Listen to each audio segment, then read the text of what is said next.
You ever have those mornings where the coffee tastes exactly like the garage smells? Like a mix of dark roast and freshly sliced white oak? It's arguably the only reason I get out of bed before the sun does. I think most people call that workplace hazards, Tiger, but I'll let you have your romantic wood shavings moment. It is a beautiful Sunday. Are you ready to dive into the Sunday Digest? We've got some tech coming out that might actually make your vintage tool collection look, well, vintage. Don't you start coming for my hand planes already. I've spent 30 years getting those blades to a point where they can shave a hair off a gnat's back. But I'll admit, the 2026 lineup dropping right now has me feeling like a kid looking through a toy catalog in 1985. Let's talk about this Advent calendar series from the Toolkit Hero folks. A flashlight screwdriver hybrid? It feels like we're officially living in the future. Is that actually useful, or is it just more junk for the junk drawer? See, that's where the skeptics get it wrong. I remember trying to wire a junction box in a crawl space while holding a flashlight between my teeth like a golden retriever with a bone. It's undignified, Alex. If they've balanced the weight right, having the light cast exactly where the driver tip meets the screw head, that's not a gimmick. That's a peace treaty between you and your sanity. Fair enough.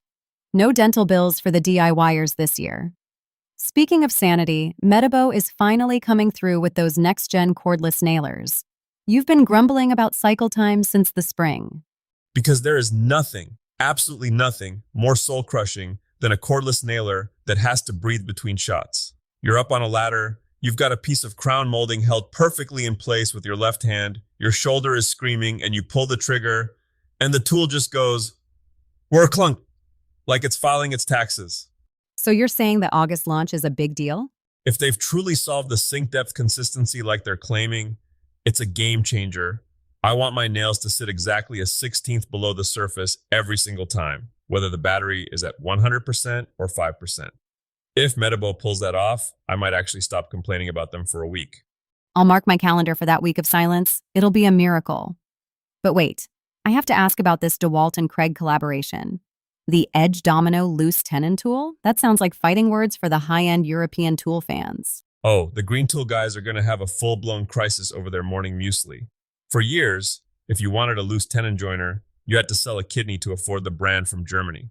If Craig and DeWalt have figured out a way to bring that kind of cabinet-making precision to the average Joe's bench without the premium price tag, the woodworking world is going to tilt on its axis.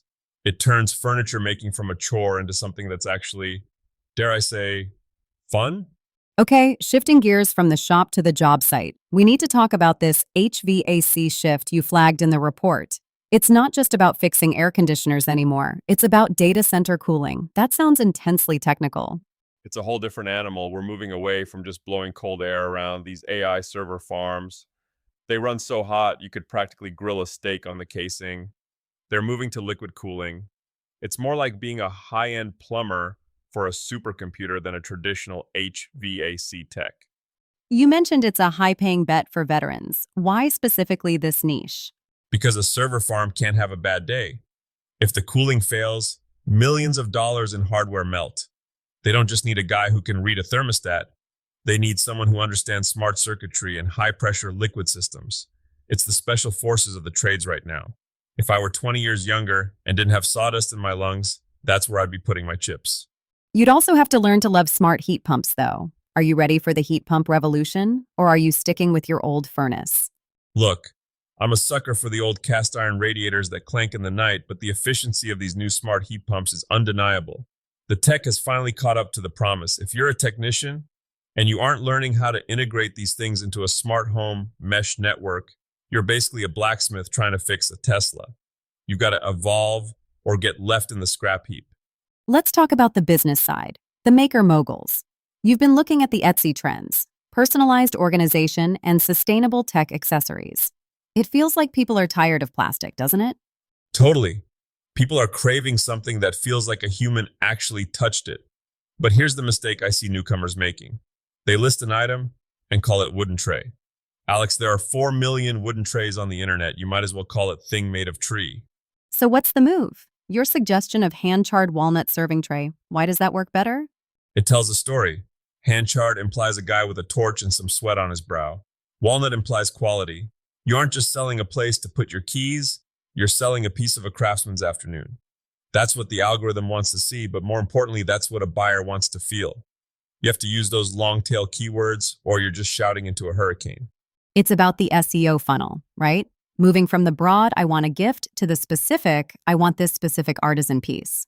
Exactly. You want to be the answer to a very specific question. If someone types in minimalist desk organizer for mechanical keyboard enthusiasts and you're the only one who showed up, you've already won. Speaking of winning, let's talk about the ultimate woodworking finish. You've always been a bit obsessive about your top coats. What's this step-by-step technique everyone is buzzing about? It's the death of the slap it on and hope method. Most people ruin a project in the last 10 minutes because they get impatient. They buy a beautiful piece of cherry, spend 40 hours building it, and then dump a bucket of stain on it without a pre-stain conditioner. It ends up looking like a Dalmatian, all splotchy and sad. Splotchy and sad describes my first birdhouse perfectly. We've all been there. The secret sauce is the micro sanding between those thin coats of wipe-on poly. We're talking 600 or 800 grit. You aren't sanding the wood, you're just kissing the dust nibs off the finish. Do that 4 or 5 times and you get that glass look. It's the difference between a project that looks like a DIY disaster and one that looks like it belongs in a gallery. And the linen gray trend for kitchens? Is that just the new white shaker? It's White Shaker's more sophisticated cousin. It's warm, it's neutral, and it doesn't show every single smudge from a toddler's peanut butter fingers. It makes a small, cramped kitchen feel like it has room to breathe. I'm seeing it paired with brass hardware lately, and honestly, it's a look that's going to age a lot better than the all-gray everything trend from 5 years ago. I noticed you added jazz and lo-fi woodworking streams to the DIY mastery list. That feels very un-Tiger. I thought you listened to the sound of your own thoughts and old rock. Well, I tried the total silence route, but my thoughts are a dangerous neighborhood to walk through alone. There's something about a lo-fi beat that syncs up with the rhythm of a hand playing. Zip, click, zip, click. You lose track of time. No deadlines, no customers, no when is this going to be finished texts. Just you and the wood. It's the closest thing to meditation I've ever found. It sounds like the deep work vibe is catching on for a reason. We're all a little overstimulated. We are, and that's really the takeaway for this Sunday, I think. Whether you're learning to cool a massive data center or just trying to get a perfect finish on a jewelry box, the goal is the same. Doing something with enough care that it actually matters. That's a good word to end on. Before we go, what's one thing our listeners should try this week? Pick one tool in your shop, just one, and actually learn how to maintain it. Not just use it, but take it apart, clean the dust out of the motor, sharpen the blade until you can see your reflection, and oil the moving parts. We spend so much time looking for the next big thing that we forget to honor the tools that are already doing the work for us. Treat your gear like it's the last one you'll ever own, and it might just start acting like it. I'll start with my tablet. Maybe just a screen wipe, though. I'm not taking this thing apart. Baby steps, Alex, baby steps. Thanks for joining us in the Tiger Den. Stay sharp, and we'll see you on the next one. Keep building, folks.